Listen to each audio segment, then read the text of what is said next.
तो मैं हूं वास्को द गामा और मेरी भूख मुझे भारत तक खींच लाई। यूरोप का उबला हुआ बासी मांस खाकर मैं थक चुका था। न स्वाद न खुशबू, बस नमक में लिपटा सड़ा हुआ मांस। और तभी मैंने सुना एक नाम, भारत। एक ऐसी जगह जहां जमीन से खुशबू उठती थी, जहां मसाले सोने से भी ज्यादा कीमती थे।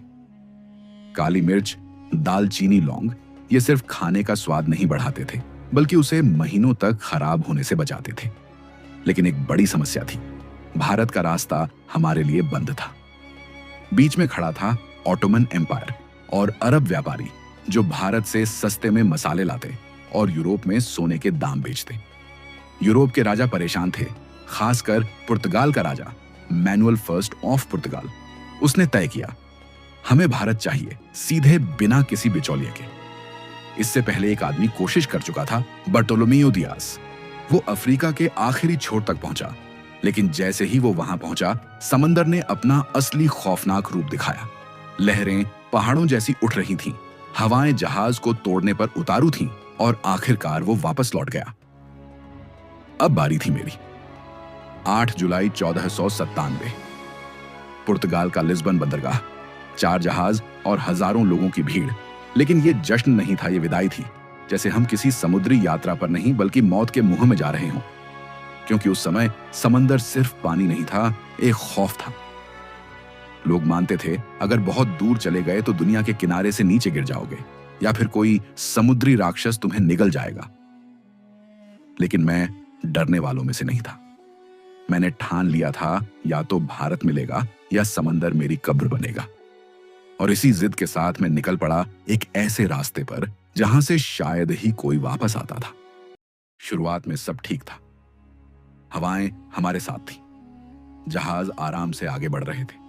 लेकिन समंदर कब किसका साथ छोड़ दे, यह कोई नहीं जानता। कुछ ही समय बाद समंदर ने अपना असली रूप दिखाना शुरू कर दिया। आसमान काला पड़ गया, हवाएं अचानक तेज हो गईं और लहरें पहाड़ों की तरह उठने लगीं। हम पहुंच चुके थे अफ्रीका के उस खतरनाक मोड़ पर जिसे आज हम कहते हैं केप ऑफ गुड होप। यही वो जगह थी जहां कई नाविक पहले हार मान चुके थे। लहरें इतनी ऊंची उठ रही थीं कि हमारे जहाज उनके सामने खिलौने लग रहे थे। हवाएं इतनी तेज थीं कि जहाज के पाल फटने लगे। लकड़ी के ढांचे हर झटके पर चरमराने लगे। हर तरफ बस एक ही डर था, हम बच नहीं पाएंगे। लेकिन किसी तरह हमने उस तूफान को पार कर लिया। जब हम आगे बढ़े तो समंदर शांत हो चुका था। अब हम हिंद महासागर में थे। लेकिन असली मुश्किल अब शुरू होने वाली थी। महीनों तक हमें ताजा खाना नहीं मिला, फल नहीं मिले, सब्जियां नहीं मिली। धीरे धीरे एक खतरनाक बीमारी फैलने लगी। नाविकों के मसूड़ों से खून आने लगा, उनके दांत गिरने लगे, शरीर कमजोर पड़ता गया। यह बीमारी थी जिसे आज हम स्कर्वी कहते हैं। जहाज के अंदर हालत इतनी खराब हो गई थी कि हर दिन एक नया नाविक मर रहा था। लाशों को कपड़े में लपेटा जाता और समंदर में फेंक दिया जाता। अब लोगों का सब्र टूट चुका था। एक दिन जहाज पर बगावत हो गई। नाविक चिल्लाने लगे, हमें वापस जाना है, हमें नहीं चाहिए कोई भारत, हमें बस जिंदा घर लौटना है। लेकिन मैं वापस जाने वालों में से नहीं था। मैंने साफ कह दिया, अब कोई वापसी नहीं होगी। या तो हम भारत पहुंचेंगे या यही समंदर हमारी कब्र बनेगा।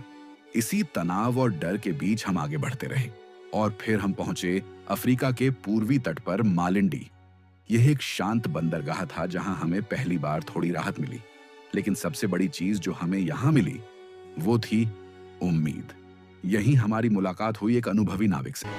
उसे इस समंदर की पूरी जानकारी थी, उसे हवाओं का रुख पता था, उसे सितारों से दिशा पहचानना आता था। उसने हमें एक बेहद जरूरी बात बताई, अगर भारत जाना है तो मानसून हवाओं का इस्तेमाल करो।